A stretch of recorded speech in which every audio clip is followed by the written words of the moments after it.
Well, now, someone who knows Nigel Farage very well is Raheem Kassam. He's in Washington. He's a close associate of Mr Farage. A few weeks ago, he was a contender for the UKIP leadership.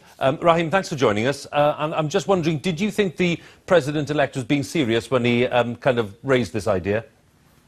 Yes, I do think he was being serious. I think he values Nigel, has valued Nigel's loyalty over the course of the campaign here in the United States.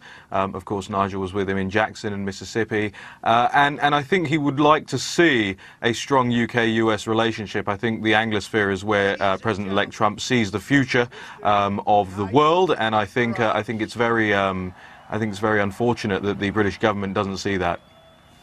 What do you think Mr Farage's qualifications for the job would be? Well, look, you've got a current ambassador there who basically built his career on being an EU advisor. We are in a post-EU Britain now. We are in a Brexit Britain. So I think it's a case of looking at how the current ambassador no longer serves a purpose and how Nigel Farage has a brilliant working relationship with the president-elect. I mean, Theresa May really has to think about whether she's working in the national interest or working in her own interest. And at the moment, it seems like she's working in her own interest and in the interest of the Conservative Party. That's not what the Prime Minister should be doing. These two men have a greater relationship than Margaret Thatcher and Ronald Reagan did when they first met. Let's make use of it. Do you think diplomacy is Nigel Farage's strength? Well, some people may not think so, but I know him very well. I know him personally as well as professionally, and I would have to say that he actually is a very, very diplomatic person. Perhaps that's not how a lot of people like to present him or like to think of him as, but I have to say in the face of a lot of adversity, in the face of a lot of attacks on him in the past few years, he has been perhaps one of the most restrained people that I've ever seen in my life. So I think he would do a fantastic job. Here's the thing. Britain could have the best ambassador, the best relationship with the White House, an open door to the President of the United States. Or we could have a former EU advisor who holds up in the embassy, who you know, his heart is in Brussels. Well, look, that's the choice. Let's not use the interview to attack the ambassador who's not here to defend himself. Let's, if I may, Raheem, let's concentrate on Mr Farage, who you do know very well. You know, we've heard lots about the fact that he wanted to go into retirement. Are you saying that if this were the kind of opening available, any thought of retirement would be soon forgotten? Yeah, I think it would be, and let me just clarify. I'm not trying to attack the ambassador. All I'm trying to say is that I feel there is a better option. So it's not an attack on him. So apologies if that came across incorrectly. But I do think that Nigel would look very seriously at this role. I think, you know, it wasn't so much that he wanted to retire. It was that he wanted some slice of his life back, some slice of normality back. He wanted to be able to go fishing, to spend time with his children. Of course, he would love to do that. But if your country asks you to serve it as the ambassador to the most important relationship they have in the world, then of course you do that.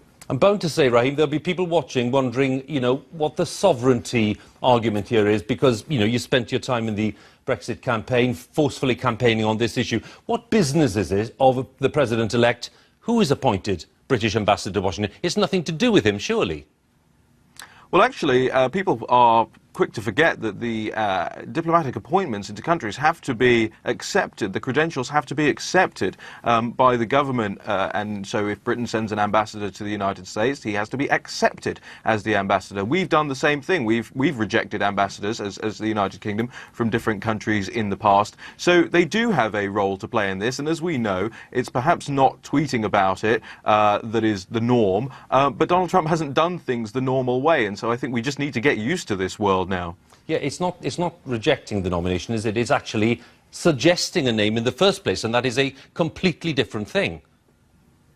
Yeah, and as I say, you know, it's not the norm, but I think we should get used to the fact that this man just wants to get down to business, and he's not gonna play around and stand on ceremony. He wants to get down to work, and frankly, if we want to go to the front of the queue for a trade deal with the United States, there is one man who can make sure that that is done, and that's Nigel Farage. Just a final thought, Raheem, on the kind of way that the presidency will get underway, because Mr Trump obviously has made his point about trade. I noticed today that his spokeswoman was saying that there'd be no more talk about pursuing Hillary Clinton.